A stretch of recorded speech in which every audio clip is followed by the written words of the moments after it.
Hello दोस्तों।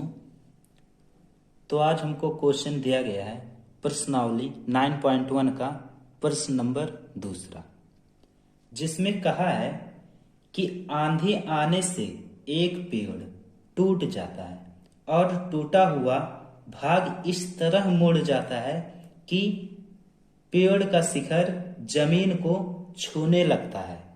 ठीक है दोस्तों, और इसके साथ 30 का कोण बनाता है। पेड़ के पाद बिंदु की दूरी जहां से पेड़ का शिखर जमीन को छूता है 8 मीटर है। पेड़ की ऊंचाई ज्ञात कीजिए। तो आइए दोस्तों, सबसे पहले हम इसमें का फिगर यानी कि चित्र बनाएंगे, क्योंकि दोस्तों इस पूरे 9.1 के चैप्टर में यदि हम फिगर बनाना सीख गए तो क्वेश्चन लगाना चुटकियों का कमाल होगा। ठीक है दोस्तों, तो आइए हम कैसे देखते हैं, फिगर बनाते हैं कैसे। देखिए दोस्तों, तो हमको पहले क्या कहा है कि एक कोई पेड़ था। क्या था? एक इतना लंबा मान लेते हैं कि पेड़ था। ठीक है दोस्तों, जिसमें कह रहा है कि इसे मान लो ए, इसे मान लो बी। ए बी एक पेड़ था जो बिंदु सी से टूटकर गिर जाता है। अब गिरने के बाद ये जब यहां आएगा, ये जब झुका यहां से, तो इतना मान लेते हैं कि आ गया जमीन पर। ठीक है दोस्तों, जहां कहा गया, डी बिंदु पर आ गया। ठीक है दोस्तों, अब यहां से यहां तक की दूरी हमको दिया गया है कितना? 8 मीटर। कितना है दोस्तों? 8 मीटर।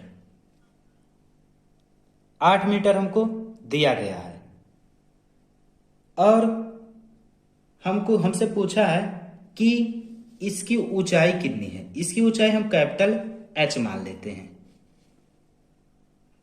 ठीक है दोस्तों, इसकी ऊंचाई हम कैपिटल एच मान लेते हैं। ठीक है, पेड़ तो पूरा लंबा था ना।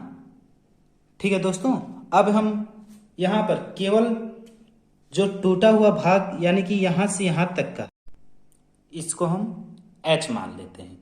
अब h मानने के बाद हम क्या करेंगे, इसको निकाल लेंगे AC और सी डी निकाल लें तो पेड़ की पूरी ऊंचाई AB हमको पता हो जाएगी। क्यों पता हो जाएगी? क्योंकि BC ही तो आया है CD पर, CD BC ही तो हुआ है। तो आइए हम देखिए कैसे निकालते हैं। माना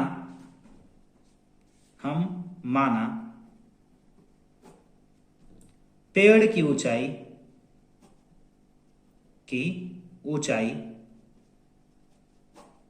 कैपिटल H है। ठीक है दोस्तों, अब हमको यहां पर दिया क्या गया है, हमको दिया गया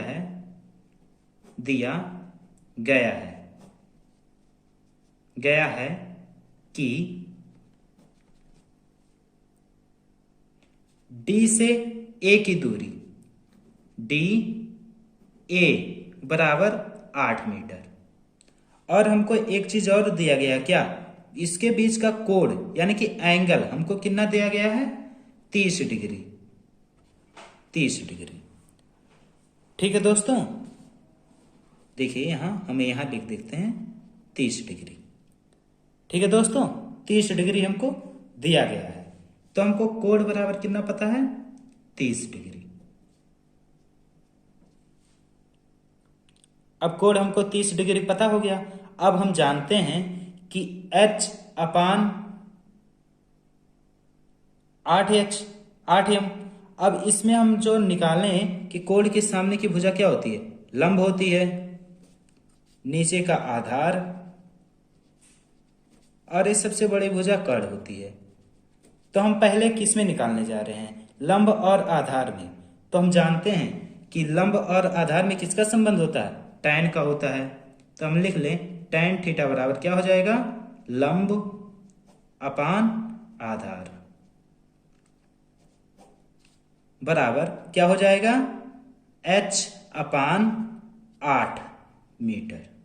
हम जानते हैं tan 30 का मान कितना हो जाएगा, यहां पर tan 30 डिग्री तो रख सकते हैं, बराबर h अपान 8 मीटर।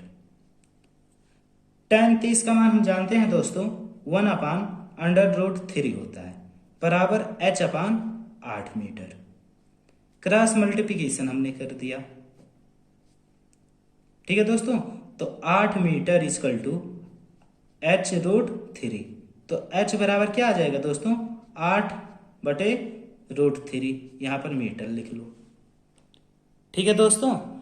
अब h का मान तो हमको पता चल गया, एक किसका मान है, a से c का मान है, जो पेड़ अब शेष बचा हुआ है, लेकिन हमको चाहिए क्या, पूरे पेड़ की ऊंचाई, यानी कि a से b की, ठीक है दोस्तों।